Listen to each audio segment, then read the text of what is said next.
ታናናሾች እንዴ ሪፖርት እኮ አደርሳችኋለሁ እኮ ማሻአላ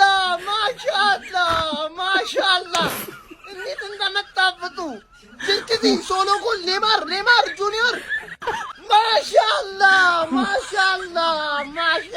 በጣም ጣፍጣችኛል በጣም እኔ መለክ አሪክ ከየት አባታቸው ነው እነዚህ ፈልፈል የሆኑ ልጆች ሰብስበ ያመጣብን የት ነበሩ ምንድነው የሚሰሩት እንዴ ህሊናም የላቸውም እንዴ እናንተ በቀደም ተሸነፍን ብለው በቃ ይለለ ውስጥ ገብቷሉ ስም እኛ እነዛ ቋዋቂዎቹ እኮ እንደዚህ ለውስጥ አይገቡም ገብቷል አይደል በቃ ቀጥ ባለፈው ከተሸነፉ አሁን በዚህኛው አቻ ለማውጣት ምናምን ነው የሚጮት እኔ ለኛ ናቸው አንተ ይናከሳሉ ፈጥፈኖቹ እንዳለ አንተ በተለይ ደግሞ የሼሌሲ ነው ምናምን የምትሏት ልጅ ማለት ነው በጣም ከባድ ልጅ ነሽ ማለት አስቸጋሪ ተጫዋች ነው ማለትና እሱም ይናከሳሉ ምንጀመው ለማንኛውም ተርፍዬ በወዳጅነት ጫውታ የባለፈው ልጅ ይዟት በዚህ 5 አስቆጥራ ፕሪሚየር ሊጉን አኩርታለች ትርፌነት ይለምልም ትላላችሁ ሁላችሁም ጎበዝ አረ መሽኖ ክለብ ግን የወዳጅነት እንኳን ቢጫወተው እንዴት እንደናፈቀኝ በእውነት እናንተ እኮ ተርፊዎች አመቱ ሙሉ ስራ ፈተ ስለነበራችሁ ነው አሁን በጊዜ የወዳጅነት ጫውታ የጀመራችሁ እኛ በጣም የዋንጫ ተፋላሚ ነበር ሻምፒዮንስ ሊግ የዋንጫ ተፋላሚ ነበር ምናምንና በጊዜ ቡድናችን የወዳጅነት ጫውታ አይችልም ናፈቀኝ ቡድን ማን አንተ ጥቅም አለው ለካ ጥሩ ሲዝን አለማሳለፍ በጊዜ ቡድን እንዲጫወት ያደርጋል ወይ ጉድ አሁን አንዴ ማቀው እንዲና የሌለው ቡድን እንዲና እንኳን የላችሁ ቡድኑን ባፈሩ ፈጣሪ ዳፈሩ አረ ጀመርክ በቃ አይደል አዲሱ ማሊያ ገብቶላችኋል እንግዲህ ከችከች ያላችሁ ለቡ ሙዚቃ ስፈር ፍቅሬ ኩን ስፓኛ ፊት ለፊት መሸመት ትችላላችሁ ይመሻችሁ ይሄ ነው ማንቺዬ ይሄ ነው ማንቺዬ ይሄ ነው አይ ኖ ፕሪሲዝን እንደሆነ አቃለው ግን ቆንጆ ነገር ነው ያየሁት ምን አየው 10 ጊዜ ኮፒ ሊንክ አጠር አድርገን ማለት ነው ፈርስታ ቪቴክ ከበረኛ እንጀምራለን ይሄን በረኛ እንደምንም ማስቀረት አለብን በጣም ነው የሚችለው ሄቨን ማጓየር ዮሮ ሾ አሪፍ ነው አንድሬ ሳንቶስን በ48 ሚሊዮን አሁን ላይ ባይሆን እንኳን ራሱ ፖዚሽናል አዌርነሱ በጣም ነው ደስ የሚለው እኔ ወድጄዋለሁ ሜሰን ማውንት ካልተጎዳ ሌላ አዲስ ግዢ በሉት ዶርጉ ፕሮጀክት ቤል ሀፍተር ኧረ ቦታ ያዝ ወድጄዋለሁ እምቡሞ ሼሌሲ በጣም ነው የተመቸኝ ዛሬ ካዩዋቸው ሙሉ የተመቸኝ ሼሌሲ ነው ኳስ በቃ ሲይዝ በጣም ነው የሚያምረው ኮምፖዠሩ ደስ ይላል ዘርክዚ ለሱ የሚሆን ታክቲክ ከሰራለት አያሳፍርም ኦልሞ በለው በጠባብ ስፔስ ይችላል አቤት ጎል ሰከንድ አፍ እንግዲህ ዴቫኒ ማግብቷል ዊሊያምስ ማግብቷል ያበደ ነው በቃ በጣም ያበደ ነው አንዳንድ ሰዎች ውሰት ያስፈልጋቸዋል እና የፍሌቸር ልጆች አሁን እንደምን ቢሸጡ ወይ ውሰት ቢገቡ እነ ዳንጎሬ እየተከታተልናቸው ነው በጣም ብዙ የሆነ እርገት እያሳዩ አይደለም ግን ያበደ ነው በጣም በቃ ያውን የዘርክዚ ጎል ቲም ፕሌይ ያስጠላል በጣም ያበደ ነው ወድጇለው 5-0 ሰጠት አድርገናል ግሎሪ ማን ዩናይትድ የለመደሽ ጦጣ ቂጧ መላጣ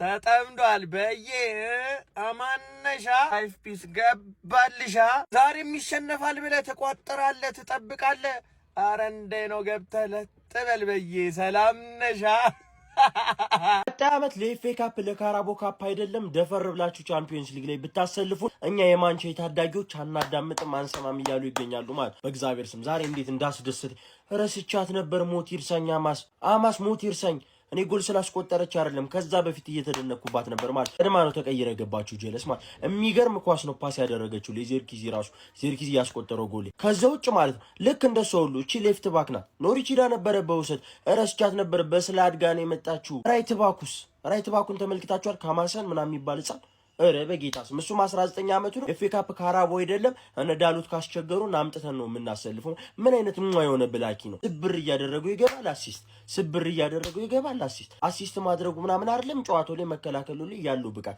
ማናቸው ታዳጊዎቻችን ናቸው አራቱን ጎሉ ላይ ያስቆጠሩት ማለት ነው 5-0 ማንቺዬ ታዳጊው ያው በጨዋታው ምናምን ልደሳሰት ሳይሆን ብዙ ይሄ ጥራት ያላቸው ህፃናትን ማየት በዚህ ሰዓት በጣም ደስ የሚል ነገር ነው ማንቺዬ እየመለመለ ነበር እዛው ራሱ ቲም ላይ መልመለናቸው ወጣ ያበደ የምን የነበረው 5-0 አሸንፎ ወጥቷል ማንቸስተር ዩናይትድ የኖርዌይ ቲም ያው ሃላንድ የሚገባላቸው ያሸንፉንም ነበር ይሄን ጨዋታ ለማንኛውም ሼር ኮፒ ማለት ለዩናይትድ ነው ብራዘር የመጀመሪያውን ጨዋታ በተራ ቡድን ተሸነፈና ሁለተኛውን ጨዋታ ደግሞ ሻል ያለ ቡድንን 5-0 ለጥልጥ የተባለ ክለብ ማለት ማንቸስተር ዩናይትድ ነው የማይገመት ቲም ማለት ነው ብራዘር ዛሬ እንግዲህ 5-0 ወደ ኖርዌይ ተጉዞ ማለት ነው ያው አንዱን ጎል ዘርኪዚ ያስቆጥሯል ሌላውን ግን ፈልፈላዎቹ ናቸው ያስቆጥሩ ፈልፈላዎቹ አልተቻሉ ባለፈው ዋናው ቡድን ፈርስት ሃፍ ላይ 1-0 ተመርቶ ሰከንድ ሃፍ ላይ እነሱ አቻ ነው የወጡ።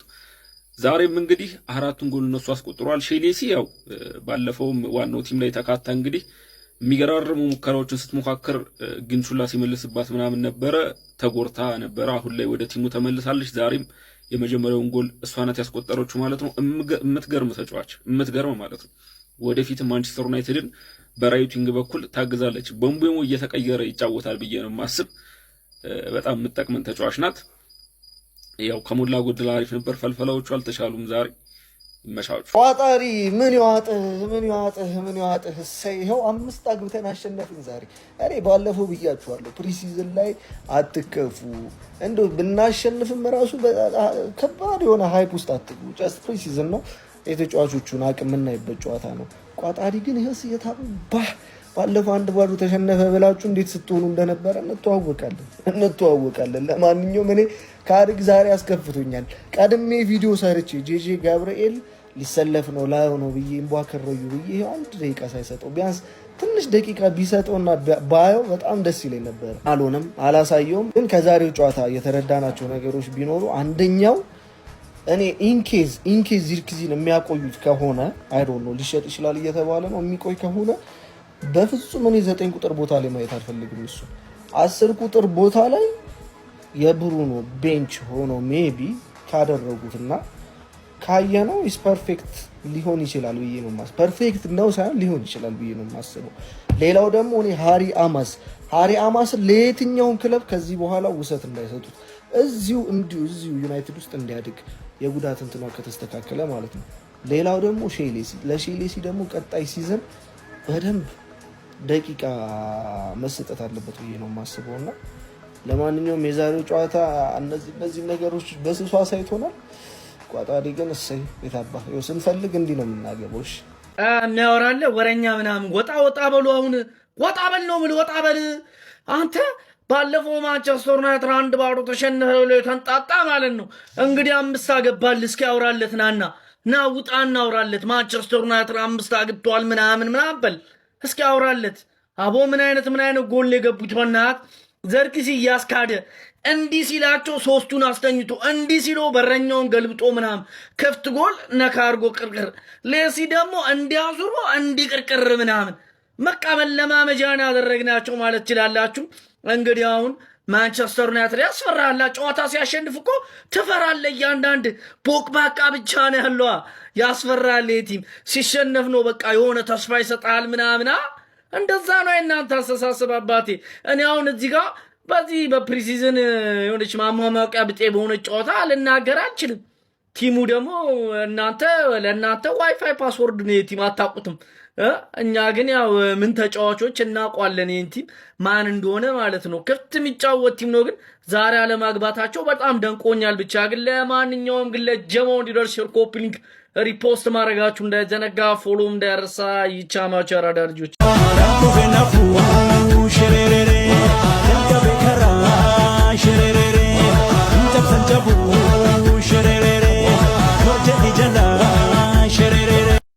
ቀያይ ሰይጣናቶች ማንቸስተር ዩናይትዶች እንግዲህ ሁለተኛ የወዳጅነት ጨዋታቸውን አድርገው 5-0 በሆነ ውጤት ማሸነፍ ችለዋል።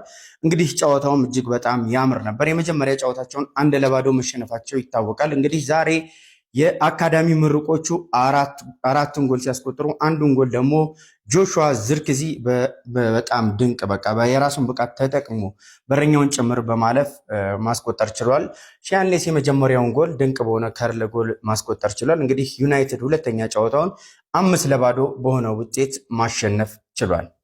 ማንቸስተር ዩናይትድ የ5-0 ድል የተማርናቸው 5 ነገሮች፣ የመጀመሪያው አርሰናል፣ ሪያል ማድሪድ፣ ባርሴሎና፣ ፒኤስጂ አዩ ሬዲ አም ጆኪንግ። ነገር ግን ወደ ቁም ነገሩ ስንመጣና በዚህ ጨዋታ ላይ ያየናቸውን ምርጥ ነገሮች ስናወራ አይ ቲንክ የመጀመሪያው የጆሹዋ ዘርክሲ ጎል ፕሮባብሊ ማንቸስተር ዩናይትድ በዚህ ሲዝን ከሚያስቆጥራቸው ምርጥ ጎሎች አንደኛ ደረጃዋን የምትይዝ ነበረች። ጎሏም ይህንን ትመስላለች።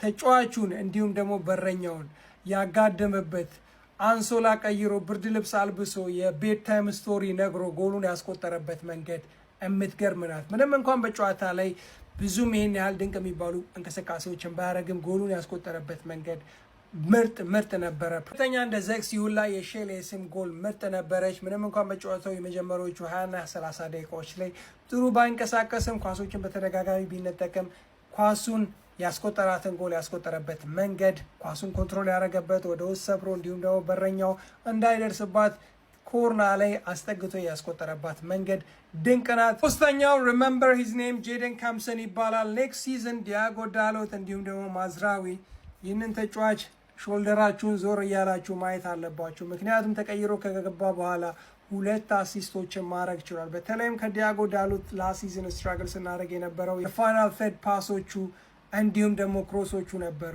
ዩናይትድ 4ኛና 5ኛ ጎሉን ሲያስቆጥር 2 አሲስቶችን ማድረግ ይቻለው እሱ ነው። የሚገራርሙ የቦክስ ስራኖችን ክሮሶችን ሲያደርግ ነበረ። ለሃሪ አማስ እንዲሁም ደግሞ ለኢተን ዊሊያምስ አሲስ ማድረግ ችሏል። 4ኛው ደፍኒትሊ ከሬክሰሙ የተሻለ የተጫወትንበት ጨዋታ ነው። በተለይም ደግሞ የአካዳሚ ተጫዋቾች እንደ ሬክሰሙ ሁላ ተቀይረው ከገቡ በኋላ ከ60 ደቂቃ በኋላ የሚገርም ፉትቦል ተጫውተናል። በተለይም የዩናይትድ 3ኛ የሃሪ አማስ ጎል ስትቆጠር ከበረኛ ጀምሮ ኳሱን ቢልድ ያደረግንበት መንገድ ድንቅ ነበረ። በመጨረሻ ሂስ ታይም ዊል ከም ዊ ሃቭ ቱ ቢ ፔሸንት የጄጄ ገብርኤል ካሚዮን በዚህ ጨዋታ ላይ አላየንም ተቀይሮ ገብቶ፣ ነገር ግን ፕሪሲዝን የጀመረው ከሌሎች ተጫዋቾች ዘግይቶ በመሆኑ እንዲሁም ደግሞ አብዛኞቹን ተጫዋቾች እስከ 60 ደቂቃ ማጫወቱን ተከትሎ ተቀይሮም የገቡ የአካዳሚ ተጫዋቾች ጥሩ ፐርፎርማንስ ማድረጋቸውን ተከትሎ ጄጄ ገብርኤልን ቀይሮ አላስገባውም። ነገር ግን በአትሌቲኮ ማድሪድ በፒኤስጂ እንዲሁም ደግሞ በቀሪዎቹ ሌሎች 4 የወዳጅነት ጨዋታዎች ላይ ሰዓቱን እንዲሁም ደግሞ የጌም ታይሙን ያገኛል። በአጠቃላይ ድንቅ ፐርፎርማንስ ነበረ። ፕሪሚየር ሊግ፣ ሻምፒየንስ ሊግ፣ ኤፍኤ ካፕ we are coming ምድረ ቅጫም የሆነ ክለብ ዛታይም እንደ ፊንላንዱን ክለብ አታይም። ከሷ አትማርም። ባላ አፈር ለምን ከዛ ክለብ አሁን አንተ ብሰነው አፈር ያስፈለ። በቃ ያው አላህን ፍሩ። ይሄ ሻምፒየንስ ሊግ ያረጋገጣችሁበት ጨዋታ አይደለም። አይምታታብን በአላ አይምታታብን። የሆነ አንድ ቤተሰብ ከ3 ሚስት የተወለዱ 11 ልጆችን ነው ተጫወታ ያሸነፈው። አንድ መረጃ የለም ክለቡን ሳጣራው አንድ ይሄ አሁን በዚህ ብቻ ልትረብሽ እንደሆነ ባላ እንደው አለመሸነፋቸው ጥሩ ነው ብራዘር። ምክንያቱም ተረጋጋሚ ከተሸነፉ አላ አይደለ ተጫዋች ራሳቸውን ይገመግሙና ተጫዋች ያመጣሉ። ይሄ አሪፍ ነው። ግን እንደው ባላ ትልቅ ክለብ ነኝ ብለሃል ግድ አይሰጥህም። ይሄ ስሙ ማይታወቅ ቲም አሸንፈ እንዳትረብሽ። ቆፍጠን በል። ይሄ ለአንተ ተራ አይደለ አትረብሽ። ደና ሲዝኑ ሳይጀመር ልጮብን